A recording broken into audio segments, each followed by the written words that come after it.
Acts chapter 11 through 13. Peter's miraculous escape from prison. Chapter 11. Peter explains his actions. The charge in Antioch. 12. Peter's miraculous escape from prison. Herod's death. Barnabas and Saul sent off. 13. In Cyprus. In Pisidian Antioch. With the conversion of Cornelius in chapter 10, the outreach of the church is enlarged to include Gentiles as well. But it takes an unusual vision, a stubborn vessel Peter, and a well-timed visit to break down centuries of deep-seated prejudice. The enemies of the gospel are also on the march, as seen in the martyrdom of James and the imprisonment of Peter, a futile attempt to stem the growth of the church.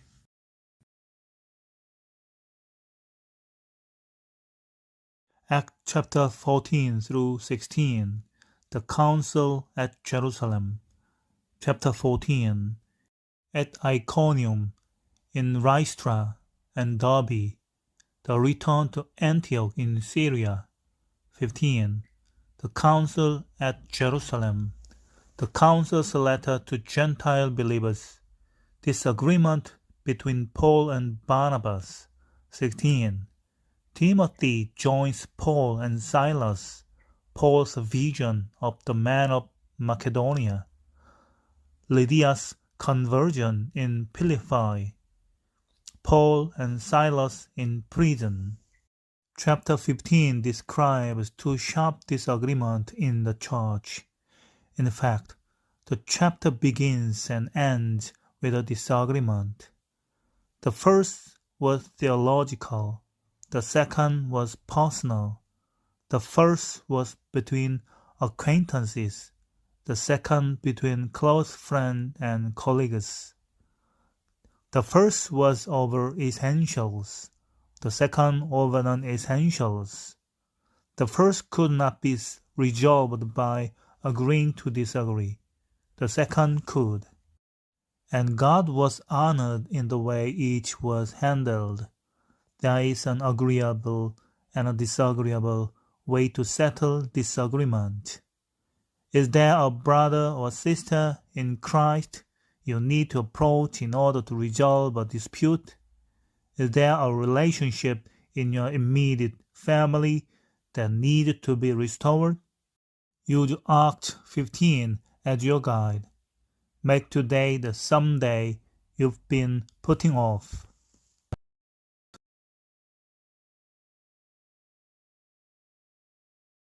Acts chapter 17 through 19.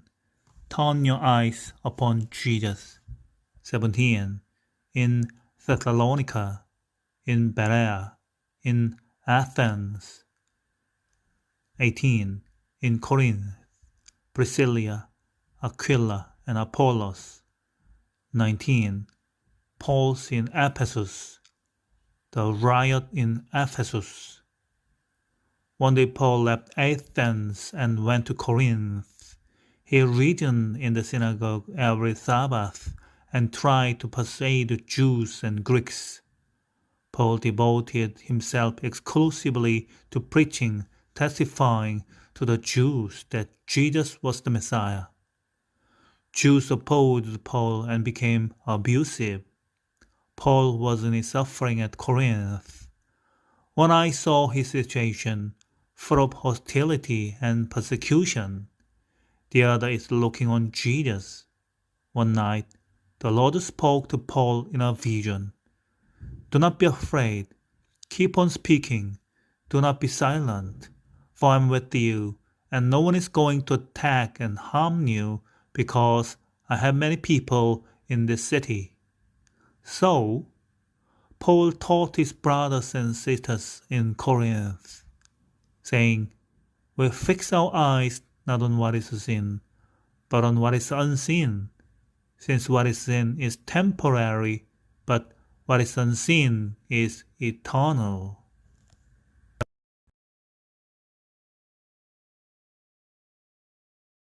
Acts chapter 20 to 22. Paul arrested at Jerusalem. Chapter 20. Through Macedonia and Greece. Eutychus raised from the dead at Troas. Paul's farewell to the Ephesian elders. 21. On to Jerusalem. Paul's arrival at Jerusalem. Paul arrested. Paul speaks to the crowd. 22. Paul the Roman citizen. Paul before the Sanhedrin.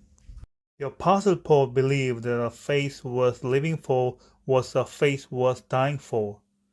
As he proceeded to Jerusalem from Caesarea, Paul was well aware of the dangers he faced. But even the prophets of death did not deter him. His parting words were a ringing declaration that he was ready to live or die.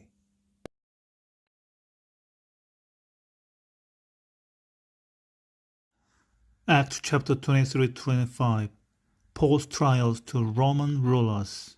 Chapter 23. The plot to kill Paul. Paul transferred to Caesarea. 24. Paul's trial before Felix. 25. Paul's trial before Festus. Festus consults King Agrippa. Paul before Agrippa. Though Paul is no longer free to take the gospel to others, God uses his imprisonment to bring the gospel to three Roman rulers, Felix, Festus, and Agrippa. Felix delays a verdict on Paul's case for 2 full years in hope of receiving a bribe. His successor Festus tries to shift the responsibility to the Sanhedrin in order to gain favor with the Jews. At last, Paul exercises his right as a Roman citizen by appealing his case to Caesar. Once again, before the visiting King Agrippa, it becomes clear that the corruption and indecision surrounding Paul's case can only be resolved in Rome.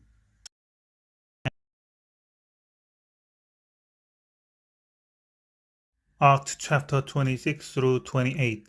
Paul preaches at Rome. Chapter 26. Paul before Agrippa. 27. Paul sails for Rome. The storm. The shipwreck. 28. Paul ashore on Malta. Paul's arrival at Rome. Paul preaches at Rome under God. Paul's great ambition to reach Rome with the gospel is at last realized, but not without storm, shipwreck, and snakebite. Typical of Paul, he begins his ministry in Rome by preaching to the Jews. And sadly, typical of Paul's listeners, they reject his message of salvation, prompting him to turn to the Gentiles. Luke ends his 2-volume history of the New Testament church by describing Paul's 2-year ministry in Rome. The apostle in chains, but the gospel very much on the loose.